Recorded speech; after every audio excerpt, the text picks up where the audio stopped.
Hi there. So my lesson plan was about multiplication and basically how we would solve our multiplication problems in the grouping method. And here's just a quick overview of my lesson plan. I did teach this in the third grade level, for my main lesson, I decided to use a third grade standard. So following the third grade standard, I built off my lesson plan with that. Oh, I'm sorry. Here is my presentation that I use in classroom. I just named it multiplication and groupings for my students. I went over our objective, our vocabulary, and I decided to go with a game that we invented called Build a Spaceship, which is the same concept of Hangman, except a more positive way, because Hangman is not it's not good because you're hanging a man. Like, you can't hang the man in order to win the game. But yeah. So if I build a spaceship,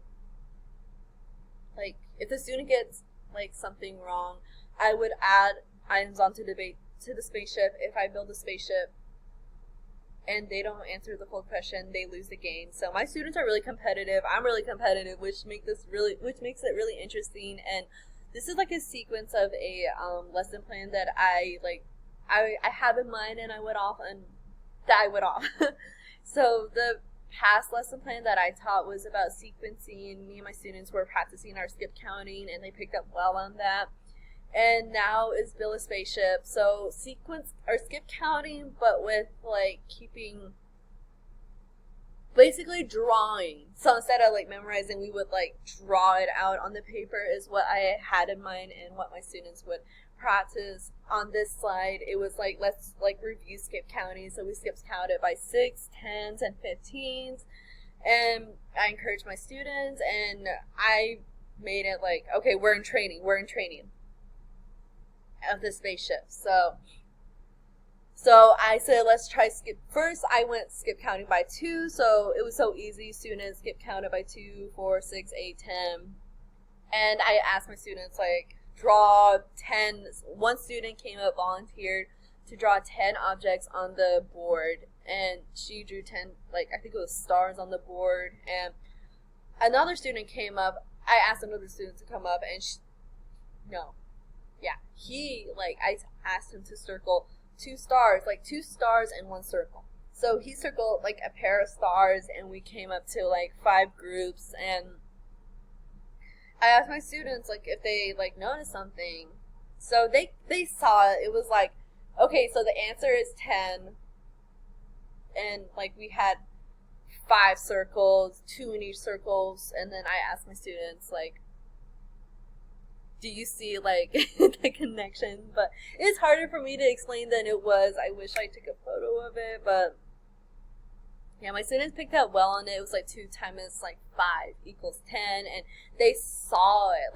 They heard it, they saw it, they drew it. It was more a hands-on learning, a visual learning that my students saw. So it was pretty good. I think I touched on all the important points with visual, listening and drawing. So it was a pretty fun. We got creative in what we did, and we actually did one more practice by 3s. I think it was 3 to 12 and 12 objects. I tried to keep it in the smaller numbers just so my students would not be drawing taking their time drawing so much objects, because we also had 30 minutes of class together. I am in a resource classroom, so I would have 5 students at the most in my classroom, or I would be teaching 5 students at the most. And I guess this lesson plans with not only my 3rd grade students, but with my 2nd, my 1st. I just did adjustments here and there to make it age appropriate or grade level appropriate for my students. So that's something I found really interesting. And all grade levels respond differently. Of course, 1st grade, they were kind of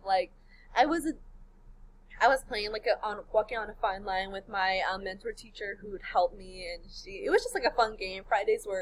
I would on Fridays, and it was Fridays were just extra days, extra practice, which was really good.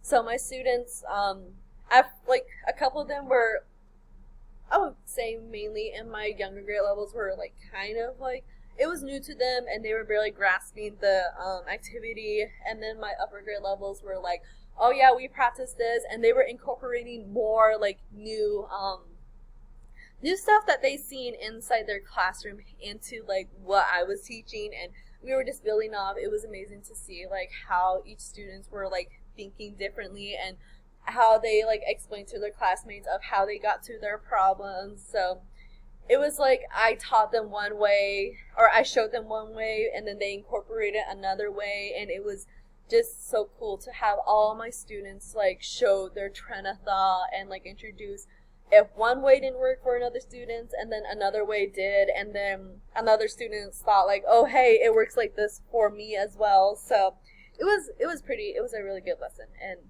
it was just much more of incorporation learning. So it was, my students enjoyed it, and building a spaceship was really like kept their attention. Like, oh my god, like don't get it wrong, Johnny, you better not get it wrong, because if you get it wrong, Miss Nez gets to draw a window on the spaceship. So